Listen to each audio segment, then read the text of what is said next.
6:49 minutos como preámbulo a la próxima entrevista de Gran Orientación. Quiero leer sobre un concepto que debe generar reflexión social, sobre el cual debemos estar informados. El grooming es un término en inglés para referirse a la práctica de abuso y acoso sexual por parte de personas adultas que se valen de las tecnologías para ubicar a sus víctimas, niños, niñas o adolescentes, ganan su confianza, se hacen pasar por alguien de su misma edad o un poco mayor. Se valen de la información publicada por la víctima en las redes para entablar conversaciones que les atraigan haciendo mención a su afición por un cantante, deporte o pasatiempo. Si la víctima se encuentra sola o necesitada de atención y afecto, estos, entre comillas, depredadores emocionales, tienen la habilidad de generar la conexión para que el chico o la chica se sienta valiosa, inteligente, atractiva, que se le tome en cuenta. El grooming es utilizado por pederastas que paso a paso van ganando la confianza por obtener información sobre la familia. Bueno, ya tenemos el contacto, correcto, con Abel Saraiva, psicólogo, psicoanalista, defensor de los derechos humanos, coordinador del programa Creciendo sin Violencia de SECODAP. Bueno, una persona muy, muy admirada, querida en este circuito, gran colaborador. Abel, qué bueno tenerte vía Zoom. Buenos días. Buenos días, Eduardo. Muchísimas gracias por la invitación para hablar de este tema. Oye, tan importante y quizá tan poco abordado. Recién yo vengo llegando de Costa Rica, de un evento donde justo a nivel latinoamericano veíamos el impacto que tiene esta problemática para los niños y los adolescentes. Y yo creo que es muy oportuno que podamos conversar sobre esto. ¿De dónde viene esto? Hay un paso previo que desemboca en este llamado grooming, porque también lo que pasa, Abel, no quiero hablar como un viejito, pero en las redes sociales se van normalizando cosas muy locas, ¿no? Para mi tiempo. Entonces, ¿esto tiene algún antecedente y de repente nos vemos aquí?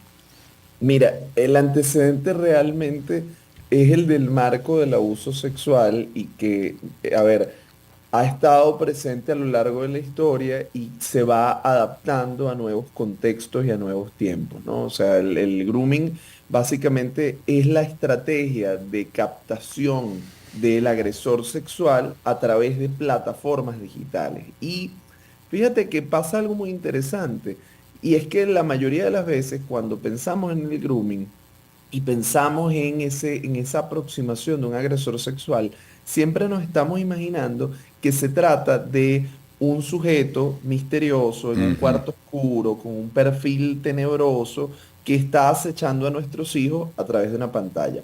Sin embargo, estudios recientes de este año que se han realizado a nivel global por una red muy reconocida que se llama ECPAT, plantean que a pesar de esto, la mayoría de los casos de abuso sexual en línea no están propiciados por alguien completamente ajeno al círculo de confianza del niño.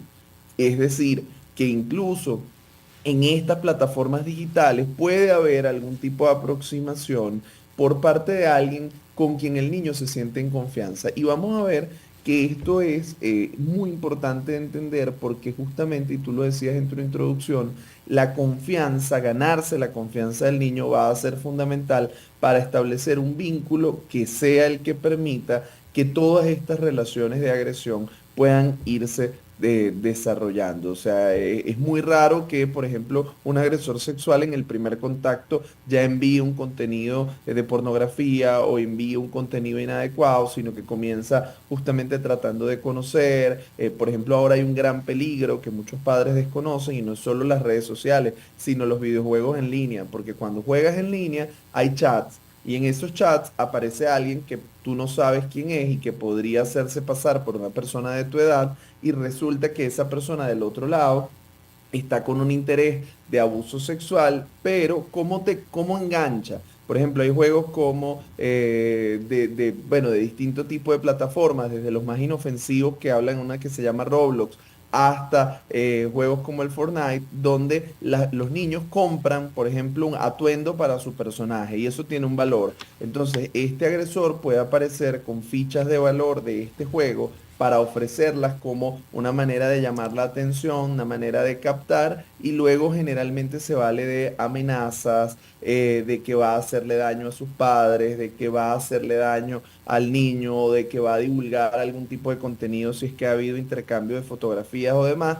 Entonces, bajo esta premisa de la amenaza, entonces comienza a hacer peticiones que generalmente tienen que ver con la exposición de fotografías, videos u otros contenidos que más adelante van a ser empleados o para la propia satisfacción del agresor o incluso para situaciones de explotación y trata.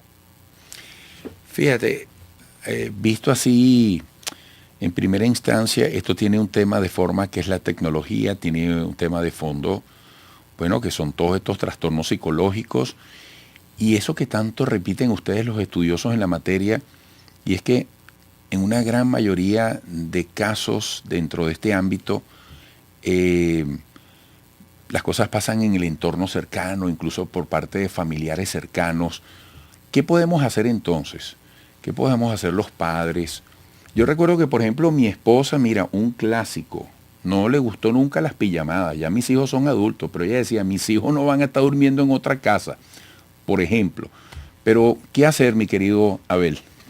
Mira, yo creo que el primer pilar fundamental es como en el caso de las serpientes, cuando una serpiente te pica, el veneno es el antídoto. Y en este caso no quiero decir que a los niños hay que exponerlos a esto, pero sí que si los agresores utilizan la confianza Mm, como el primer punto a través del cual se apalancan para poder materializar sus agresiones, la confianza también tiene que ser el antídoto para nosotros poder fortalecer a nuestros hijos. Y cuando digo la confianza es cultivar relaciones en las que primero nuestros hijos sepan que pueden conversar con nosotros sobre cualquier cosa que les suceda, cualquier cosa que los haga sentir incómodos, extraños, y que puedan en efecto contar con que nosotros, si se les presenta un problema, los vamos a poder ayudar a resolver. Porque a veces un padre, por ejemplo, sobre reacciona cuando un niño tumba un vaso de agua. Imagínate entonces el niño que piensa, si esto, mi papá reacciona así por un problema tan pequeño, si yo le cuento esto otro, ¿cómo va a reaccionar? Me va a castigar, nadie me va a creer y por supuesto por ahí derivan muchos de los problemas que hacen que estas situaciones se agraven, porque cuando encontramos papás que confían, papás que acompañan y se enteran tempranamente que esto ha sucedido, bueno, se ponen las denuncias, se da el acompañamiento psicológico, o sea, es decir, la situación se atiende y se revierte de una manera bastante efectiva, pero cuando no, entonces ahí es que comienza el proceso a escalar y el niño por temor a que algo más pase, accede a las peticiones del agresor. Por otra parte, tenemos que hablar de sexualidad y tenemos que hablar de sexualidad de manera responsable. Yo estoy seguro que muchos papás que nos escuchan tienen miedo de hablarle antes de tiempo a sus hijos, ujú. pero la educación sexual comienza desde enseñar a nuestros hijos las partes de su cuerpo, quién puede y quién no puede tocarle, qué significa el consentimiento, qué significa cuando ellos dicen sí y el derecho que tienen a decir que no.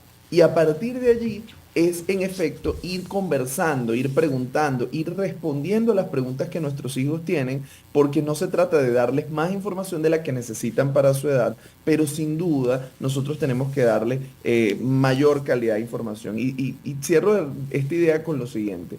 Nosotros no enviaríamos a nuestros hijos a la calle sin enseñarles a cruzar la calle. No los enviaríamos a la calle sin saber dónde están y por supuesto sin mantener una comunicación. Pero con el Internet, que es como enviarlos a Ujú. la calle, nosotros no sabemos dónde están porque no conocemos bien. Nosotros no les damos suficiente información porque a veces no la tenemos y no nos comunicamos. Entonces los enviamos a un escenario que es muy peligroso sin que tengan todas las herramientas para poder transitar en él. Qué buena reflexión, qué buena recomendación. Abel, siempre es un gusto, un gran abrazo, mucho éxito. Gracias, Eduardo. Un gusto también para mí. Abel Saraiva, psicólogo, psicoanalista, defensor de los derechos humanos, coordinador del programa Creciendo sin Violencia de SECODAP. Pueden seguirlo en las redes sociales, en X, @Abel Saraiva. No sé cuál es, pero es fácil de encontrar también en Instagram, yo lo sigo y es muy valioso su mensaje permanentemente. Otra pausa.